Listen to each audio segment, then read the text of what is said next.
চোখ রাখবো যে খবরে নন্দীগ্রামে আমার পাড়া আমার সমাধানকে কেন্দ্র করে তৃণমূল বিজেপির বচসা। আপনাদের আরো একবার জানাই, নন্দীগ্রামে আমার পাড়া আমার সমাধানকে কেন্দ্র করে তৃণমূল বিজেপির বচসা। হাতাহাতি, ধস্তাধস্তি, তুমুল উত্তেজনা, টেবিল ভাঙচুর চললো নন্দীগ্রামের ভেকুটিয়া গ্রাম পঞ্চায়েতে। নন্দীগ্রাম 1 নম্বর ব্লকের ভেকুটিয়া গ্রাম পঞ্চায়েতের আমতলায় আমার পাড়া আমার সমাধান অনুষ্ঠানের সভাপতি কে হবে এই নিয়ে উত্তেজনা। দুপক্ষই তাদের সভাপতি নির্বাচন করে। ভোটাভুটিতে বিজেপির সভাপতি নির্বাচিত হয়। স্কিম অনুমোদন নিয়ে গন্ডগোল লাগে। তৃণমূলের অভিযোগ, বিজেপির সভাপতি অন্যায়ভাবে স্কিম অনুমোদন করছিল। শুরু হয় দুপক্ষের মধ্যে তর্ক বিতর্ক, আর তা থেকে হাতাহাতি তৃণমূল বিজেপির মধ্যে। এই পরিস্থিতিতে ক্যাম্প করা হয়।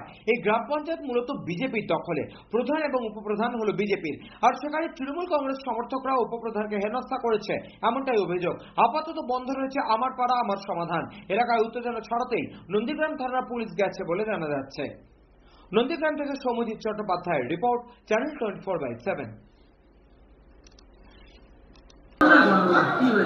দেখুন, আমতলা প্রাইমারি স্কুলে ক্যাম্প চলছে। এখানে সকাল 9টা থেকে ক্যাম্পটা শুরু হয়েছিল। এবার এখানে আপনারা প্রত্যেকেই জানেন যে বিজেপি টিএমসি এখানে প্রায় সমান সমান আছে। উভয় দলের লোকজন এসেছিল, এবার তাদের মধ্যে থেকে স্কিম নেওয়ার কাজটা চলছিল। এক পক্ষ যে স্কিম দেয়, অন্য পক্ষ সেটা প্রতিবাদ করে। এই নিয়ে ঝামেলার সৃষ্টি হয়।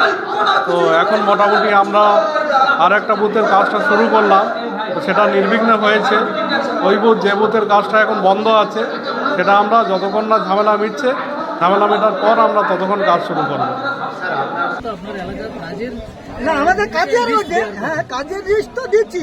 সে এসে বলছে ওই আমাদের 42 বুথের একজন ছেলে এসে বলছে আমাদের অঞ্চলের ইউনিয়নের টাকা হিসাব চাইছি, 2 বছরের কি হিসাব টাকা চাইছি। সে কদিন আগে আমাদের কাছে অঞ্চলে চাইছে, সে 2 দিন আগে বিজেপিতে ছিল, এখন তৃণমূলে যে সে টাকা হিসাব চাইছি। মানে সে চাইছে যে আমার পকেটে টাকা ঢুকুক, এটাই চাইছি। এবারে হিসাব কি করবো, কি করবো, কি বলাটা কি হয়েছে, ভয় লাগছে নিজেদের মধ্যে কেন? এই জন্যই উত্তেজনা। তারা হিসাব চাইছে, সে বলছে আমাদের হিসাব দাও, ফান্ডের টাকা।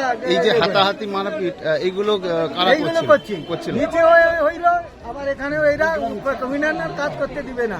এরা চাইছে